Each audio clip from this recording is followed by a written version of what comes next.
I believe we were created to live an abundant life. So the more that your children can embrace all 8 in themselves and in others, the greater the joy factor, the greater the hope, the greater the purpose they'll find. Some of our smarts are maybe more important in school, others may be more important in life. But we absolutely have to say different isn't wrong, different is different.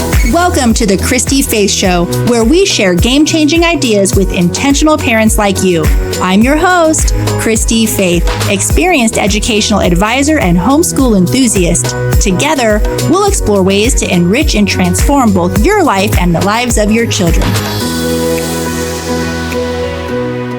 Is your child struggling with attention, memory, reading, writing, or math? If you're experiencing this, you know how heart-wrenching it is to watch them face these hurdles. You've poured love, time, and attention into their education, yet the struggle persists, leaving you feeling stuck and desperately searching for answers. You guys, I want you to know about Learning RX, a proven program designed to help your child's cognitive skills, enabling them to think faster, learn more easily, and perform at their best. I'm talking getting real long-term help here with things like ADHD and dyslexia. Learning RX is backed by 35 years of research, and their results are transformative. Use code HOME50 for $50 off your cognitive skills assessment. Go to learningrx.com or click the link in the show notes. Hello, everybody. Welcome to the Christy-Faith Show podcast, where yet again, we are going to have a fantastic episode where we are bringing you game-changing ideas to transform both your life and the lives of your children. I am thrilled to have Dr. Koch here today, an intellectual in our space. She has written so many books, and today we're going to cover as much as we can so you have an introduction to who she is, what she does, and how she can help you both on an abstract level, but also on a granular level with the day-to-day of your homeschooling. And I am so excited to hear from her today how we can get to know our kids more, connect with them more, and understand each of them so that we can tailor our homeschooling to their specific needs and desires, all in the spirit of deep connection with our kiddos. Thank you for being on the show today, Dr. Koch.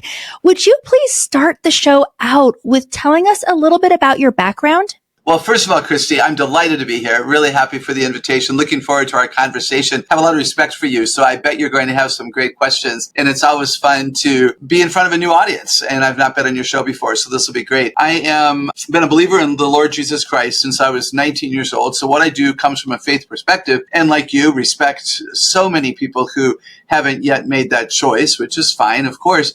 And I'm a former teacher of second graders, a former middle school, high school coach, a former school board member of a Christian school, former university professor. Each of those things I thought I would do forever. But 33 years ago, believe it or not, I moved from Green Bay, Wisconsin, where I was a professor, to Fort Worth, Texas, to establish this ministry called Celebrate Kids.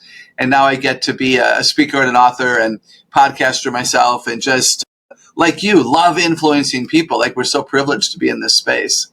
Yeah, and I don't know about you, but it also is a heavy weight. I take the responsibility very seriously and thoughtful. I am thoughtful about everything, maybe over obsessing, but it's an honor to be in a position to be able to inspire and help homeschool families. But most of all, I think my role, you and I are very complementary, because my role is very much convincing mama of what she already has and that she has enough. She can do this. In fact, there's no better person on the planet than her to educate and raise her own children. And you come alongside us with solid research to help us figure out how to do this in the best way. I want to talk a little bit first about your book, How Am I Smart? It is a book that I recommend every homeschooling family gives their junior hire. I've mentioned this to you before at a dinner. I said, my son, this was assigned reading in our homeschool this year. And you had mentioned to me that you get that feedback a lot, that parents are assigning and asking their kids or reading to their kids your books in their homeschools.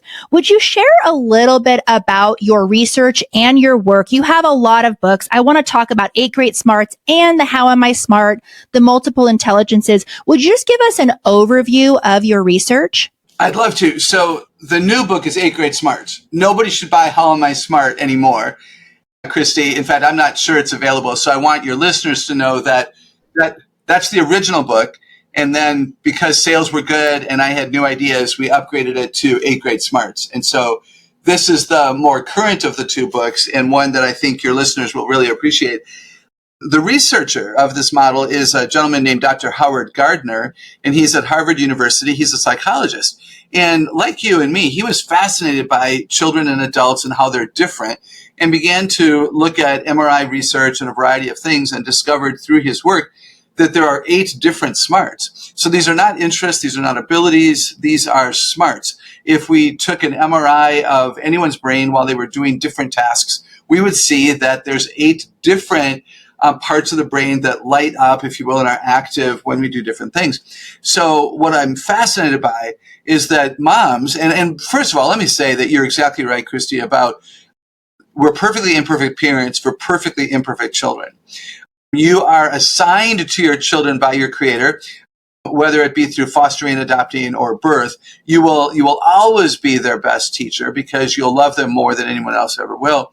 And so on your best day, you're the best teacher. On your worst day, you're their best teacher. And this is what you need to, probably put in your journal and rehearse that. Maybe that's your handwriting practice for Monday. I am my child's best teacher, even on my worst day, because we will have hard days because people are complex and children take advantage of the unconditional love that we have for them.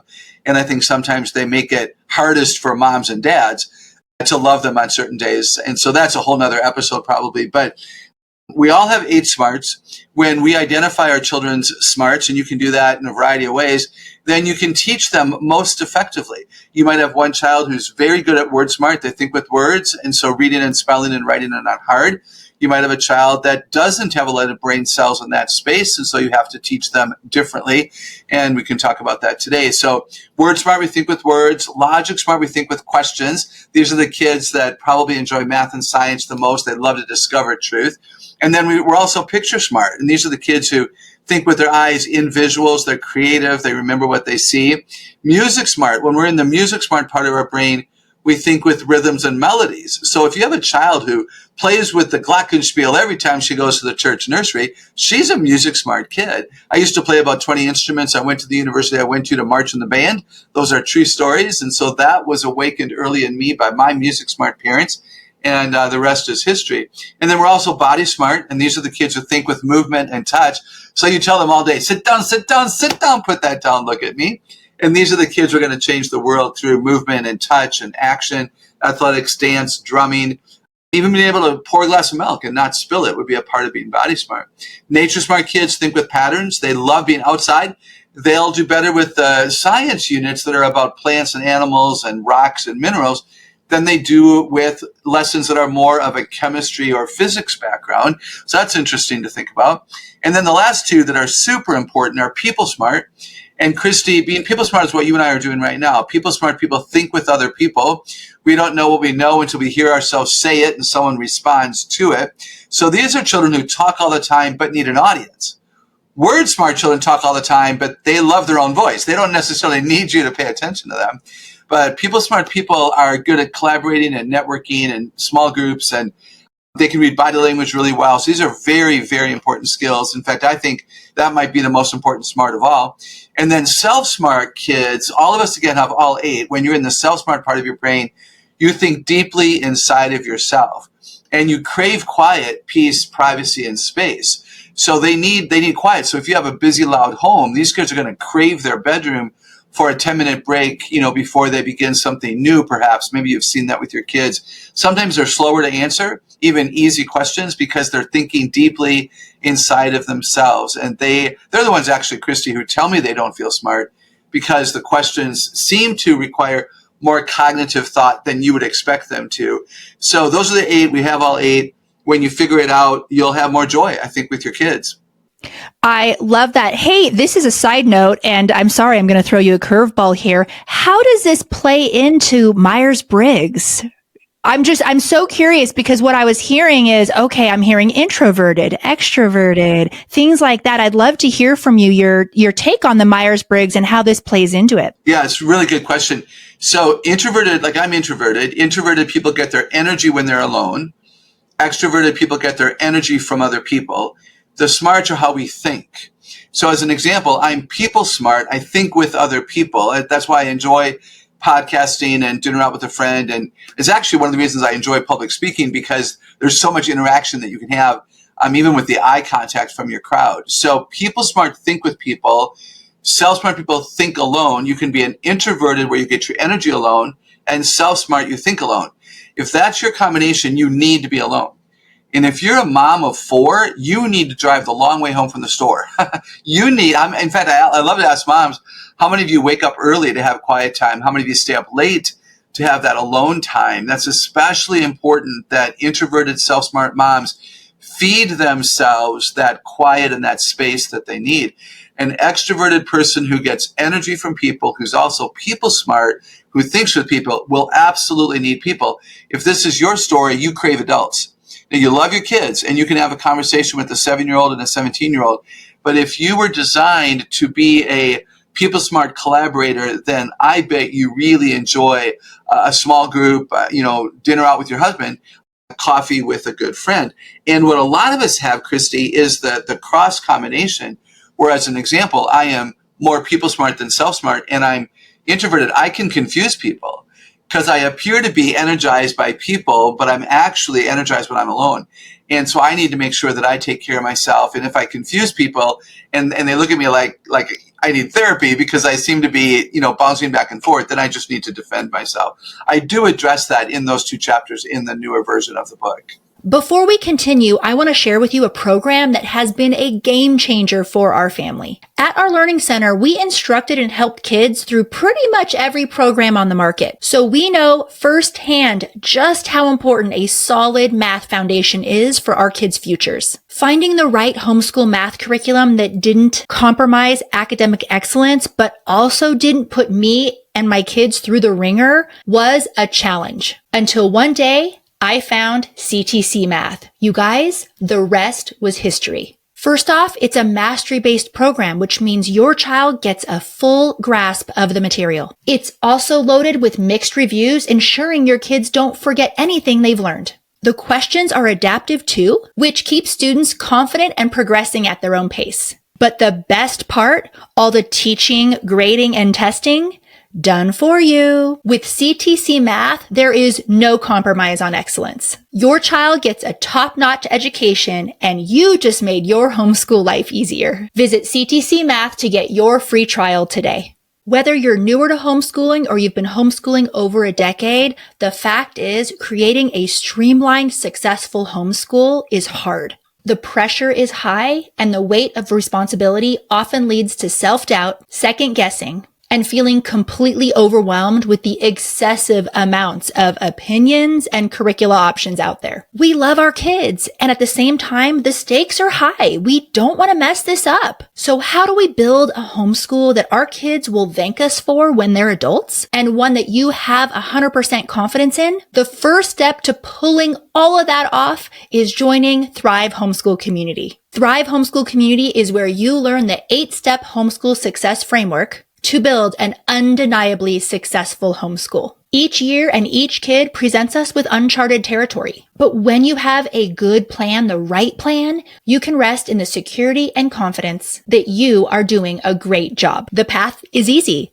Join Thrive, say a quick hello to your new friends, start the 8-step homeschool success framework, and kiss anxiety goodbye. It's risk-free, no contracts. You can cancel anytime, no questions asked. Go to Christy-Faith.com. That's CHRISTY-FAITH.com. Enter promo code podcast for $10 off your first month. See you inside. Yes, that's so funny because people are very surprised to learn that I am a extremely strong introvert, but I'm an introvert that really loves people. And part of it is, and I hate going to parties. I don't like small group studies. I don't like any of that. However, when I'm on office hours in Thrive Homeschool Community, and even when there's 30, 40, 50 women in there, but we're talking about incredible ideas, and I see hearts being transformed in there, and I'm learning as well how to be a better leader and just learning from the group, I get energy from that as well. And so people are very surprised to hear that even though I enjoyed that Zoom and I was in the moment and I loved being there, I literally have to put on sweatpants and have a recovery day after and what I've learned with my own self is that I have Zoom days, like today with you is a Zoom day. Tomorrow's a nothing day because I'm doing people all day today. And and it's so funny that you're describing, raise your hand, mamas, if you're listening, if you do take the long way home from the grocery store, maybe you even pull over just in time that the ice cream doesn't melt so that you can get home and take that break. I want to ask you, how do you see the role of recognizing and affirming a child's smarts impacting their confidence and learning? Yeah, it's huge. When we stop telling our kids that they're good, but we tell them that why they're good, like you were created to be logic smart. You are so good at thinking things through. Or man, you're good at cause effect thinking. Or a child at a young age who can draw a daisy really well. And you say, man, you're picture smart. God created you this way. It's a life changer. Even young adults who I work with who don't know how they're smart will say to me that they moved from, I think I might be successful to this ability to believe that I could be really successful because I'm talented. And the smarts are not just academic truth. It's not just that I can learn and therefore succeed in school. It's how I succeed in all of life. It's how I develop servant. It's how I develop skills and talents. It's really important for friendship because if I want to get to know somebody who's nature smart, like let's say I observe them and I know they love the out of doors, they love getting dirty, they know the difference between a frog and a toad, and I know they're nature smart and I want to get to know them, I go to a park with them. I go on a walk. I don't sit in a dark den and try to have a conversation with them. So it helps their confidence relationally, helps their confidence with school. Here's a quick example. Nature smart kids think with patterns. And so that's how they know a bluebird isn't a blue jay. I think I skipped nature smart in our dialogue before, actually. Nature smart kids think with patterns. They know a blue jay isn't a bluebird because they remember where the blue goes on the body of the bird or the wing, which I think is amazing. Well, was and saw is a pattern, right? B and D is a pattern. 6 and 9 is a pattern. H2O is a pattern. And so if you have a child who struggles with spelling because maybe word smart isn't their greatest strength, but you know that they have some nature smart ability and they think with patterns when they're out of doors, you can bring that part of the brain aligned with word smart and they're going to have an easier time. And what you do as a mom, you simply say, Josiah, look for the pattern in the letters. What pattern do you see? And the nature smart is activated by the word pattern, and now they're going to have more success. That's incredible. And hey, so as you were talking, I was thinking, well, no wonder she's a homeschool advocate. I would like to just press play on you for just a minute, and you can have a little soapbox because I am starting to connect the dots on why you are an advocate for homeschooling. Would you take a moment to encourage homeschool moms who have those moments of self-doubt? Oh, what if I did just put them back in the system? I think what your research shows is that the system does things one way and it is not a fit for a lot of learners. Would you please speak to the structure of the system and why that's not a fit for so many children? Yeah, I would love to do that. And that is a reason I'm an advocate. So I'm a product of the public school. I taught children in the public school system, was a professor at a secular university. And I care deeply because about 90% of our kids are still there. So I don't think we can abandon the system. However, you're exactly right, Christy, that the school system, the send them off to school, sit in a desk system, is word and logic. The majority of their day is spent reading, writing, speaking, listening, asking and answering questions. Reading, spelling, math, and science, are really the value of the day, if you will. But there are many children who were created to not have strengths in those areas, but they have strengths with picture and music and body and nature and people and self, and they die in that system. And so we need to pull them, and we need to, now we find the best curriculum and we find the best methods, and we increase the skills that are weak and we use the skills that are strong to do that. And it changes them tremendously. I cannot tell you, Christy, how many children I've met as I do chapels and different church programs who have said to me, Dr. Kathy, I knew I was creative, but I didn't know I was smart. I thought my brother was the smart one. He gets done fast. Math comes really easily to him.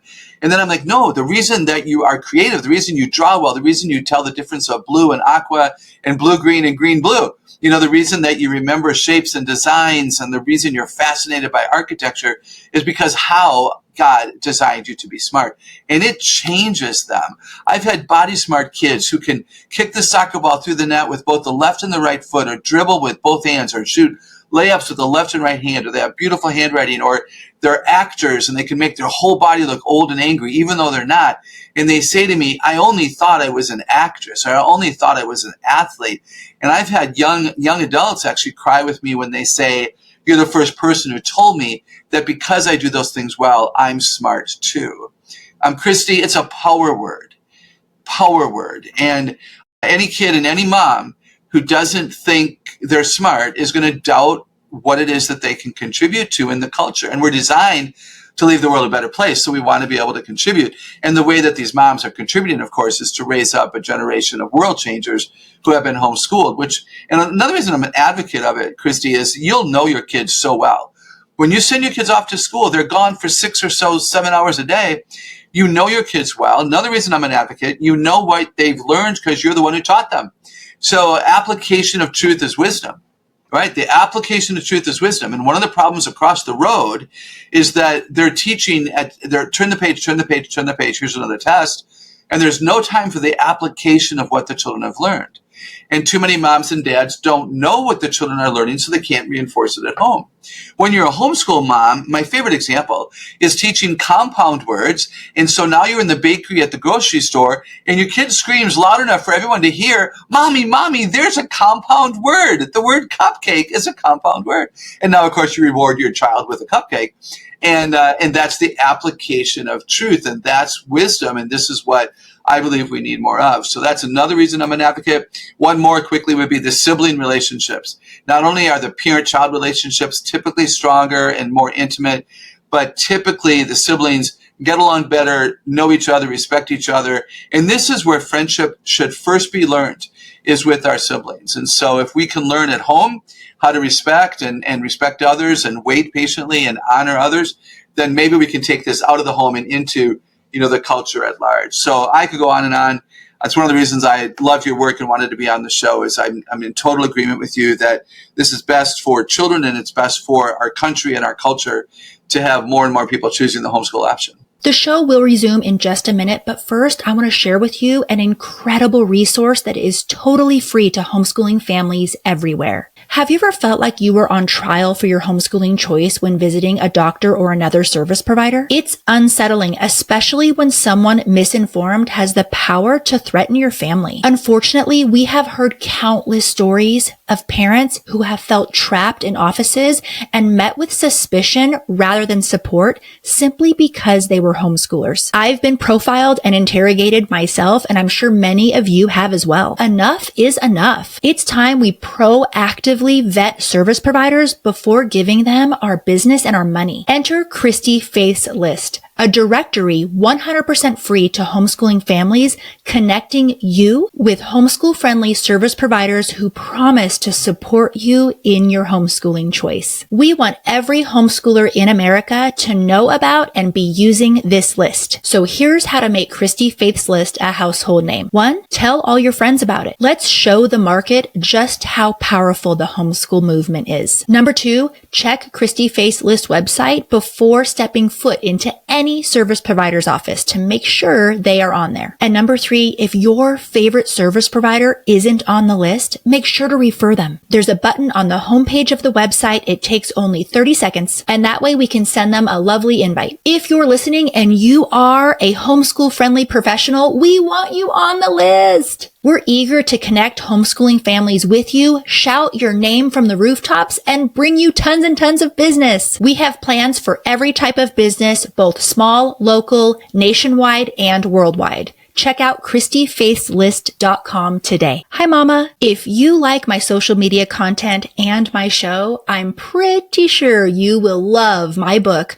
Homeschool Rising, Shattering Myths, Finding Courage, and Opting Out of the School System. My book is for homeschool parents, both veteran and new, and the perfect book to hand any homeschool skeptics in your life so they can better understand why you've chosen this amazing lifestyle. This book will challenge you, empower you, encourage you, and give you solid, mindful answers to all those questions you get about your homeschooling choice. Grab your copy and maybe an extra one for your mother-in-law today. Homeschool Rising is available wherever books are sold. Absolutely. And without shaming people who cannot make the same choice, aren't able to. And there's also people in our society that are unhealthy and should not be homeschooling. There are, unfortunately, so many children in our society where the safest place that they can be in a 24-hour period is that 7-hour period when they are outside of their family. So we need to always have compassion. I'm very careful never to mom shame. And I also never throw teachers under the bus. I was a teacher. We get into that profession because we care. It's rough. Most of them are gems. Not all. You hear the horror stories in the news, but most of them really are there because they are trying their best to make a difference. I want to ask you though, in a society that values word and logic smarts above all else, what comes to mind is what a responsibility we have on both sides of that. So say we have a child who is word and logic smart. Society, neighbors, grandparents are going to tell that children their whole life how smart they are, right? And that was me.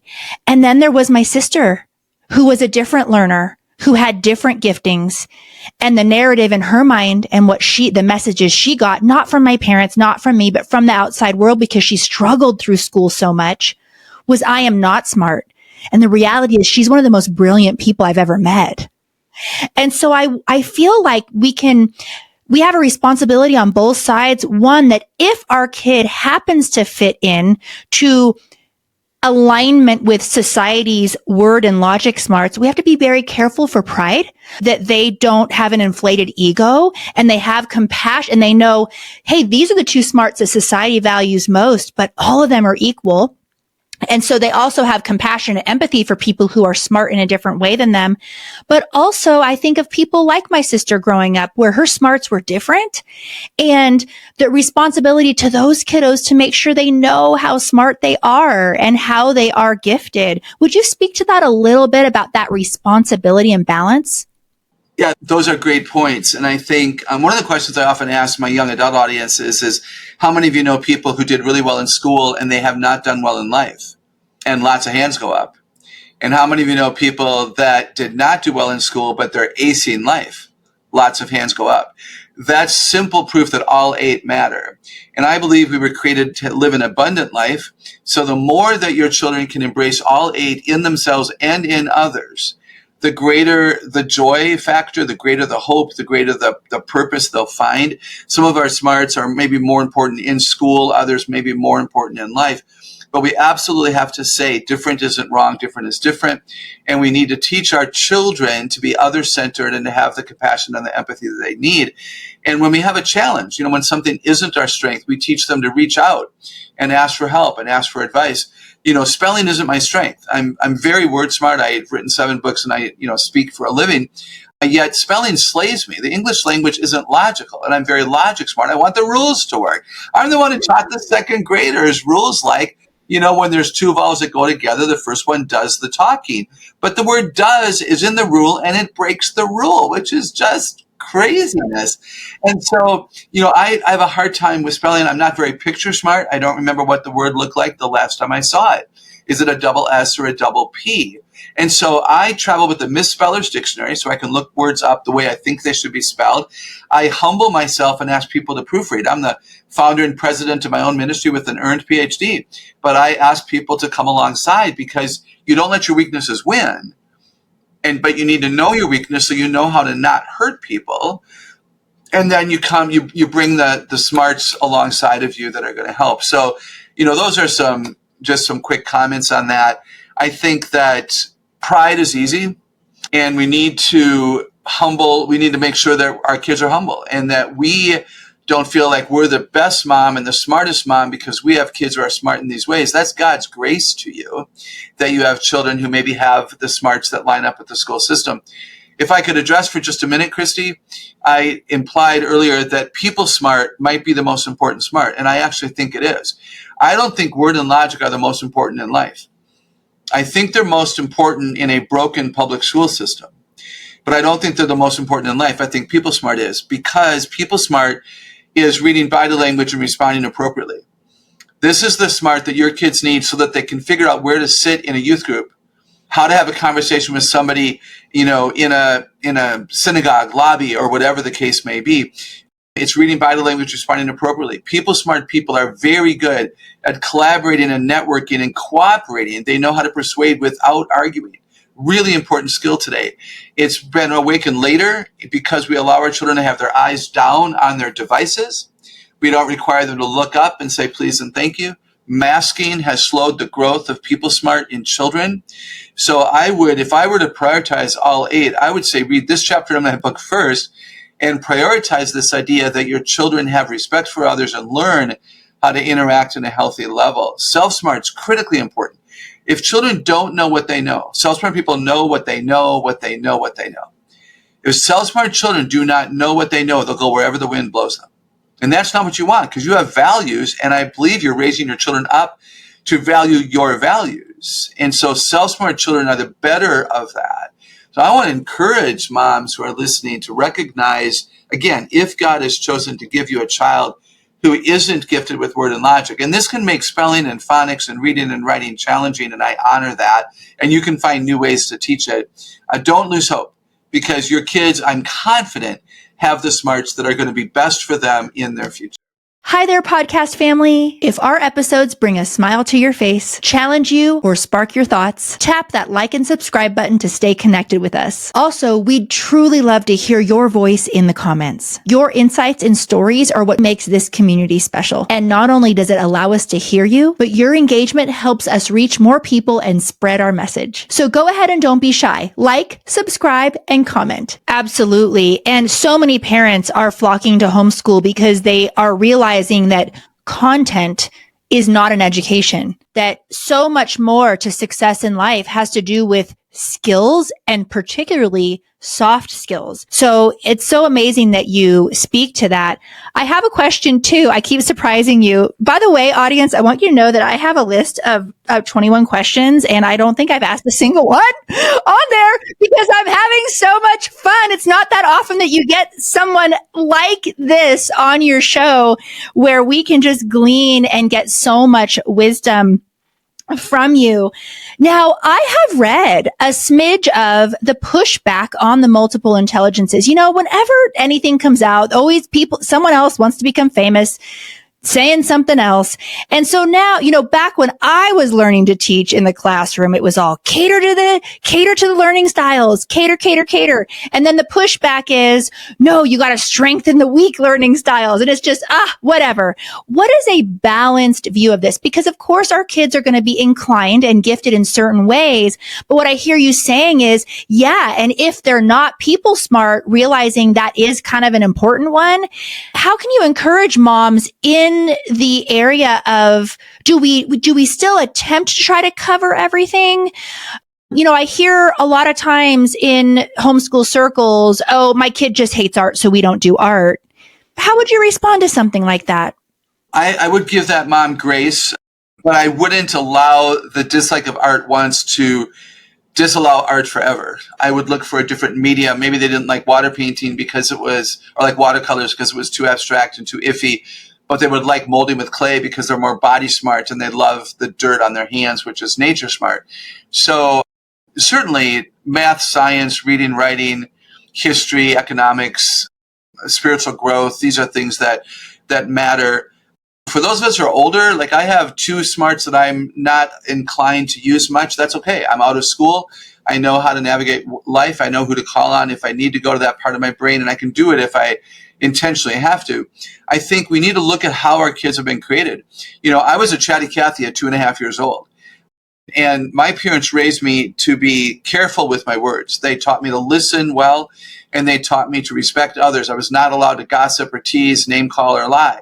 And because of their parenting, the gift that my Creator gave me has turned into this. If I was not ushered by parents into the positive use of the gift, I wouldn't have a ministry. If I were to gossip now or tease, or Christy, you know this as a public figure who's a spokesperson and things, that if I developed a reputation as a gossip or a tease or a liar, I'd lose all that. So the power of the parent is to teach character alongside of the strength so that it is used only for good and never for evil. Logic smart people can blow up chem labs, or they can solve great problems, right? So look to see who your kids are when they're young. What do they play with? How do they play? What gets them into trouble? If somebody gets into trouble for talking, they're word smart. If they get into trouble doodling everywhere and coloring everywhere, they're picture smart. If they get into trouble because they hum and they whistle and they toe tap and they make noise constantly, they're music smart. And so I'm not saying you put up with it and go, oh, she's just music smart, we have to let her make noise. No, you have a right to boundaries that provide blessings for your children. But you sit back and go, oh, Katie should take piano lessons. You know, Peter doesn't need piano lessons. He hasn't indicated any interest in that, but our daughter Katie has. So I think that's part of the power of what we do. I certainly would never want someone to invest so much in a weakness that they ignore the strength, and the strength also becomes weak. I'll also say one more thing before I kick it back to you, and that is that all of us are born with the capacity for all 8. They have to be awakened. And the earlier they're awakened, the greater the likelihood they are a strength for a lifetime. So as an example, my mom and dad were both musically inclined. So Dave and I both played the piano young, and then we both played, my brother was a trumpet player extraordinaire. I ended up playing viola as my main instrument, and then all of the keyboard and percussion rhythm instruments of the percussion section. So I played like 20 instruments, which when I say that to kids, are like, wow, that's impressive. But the reason that I played 20 instruments is that my mom and dad were music smart, and they wanted us to carry on the family value of music. So who are you as a mom? And what do you value? Where have you found your joy? Has it been in acting? Has it been in art? Has it been in gardening? Then take your kid outside when you weed the garden, and when you go to the flower shop next spring and choose the marigolds and the pansies and the whatever, take your kids with you and see which one wants to smell the dirt and see which one wants to say, no, mommy, we have too much orange. Let's choose purple. That's a picture smart, nature smart kid. So they have all 8. It's valuable to kind of step back. What toys do they play with? What do they do when they get into trouble? What subject matter do they do well at? When they do talk, what do they talk about? When they ask questions, what do they ask about? These are some ways that we can figure it out. Yes. And you also mention in your writing that we can paralyze our kids' intelligence. And thanks for joining us for part 1. We hope you gained some valuable insights. Be sure to catch part 2, where we're going to continue this great conversation. My heart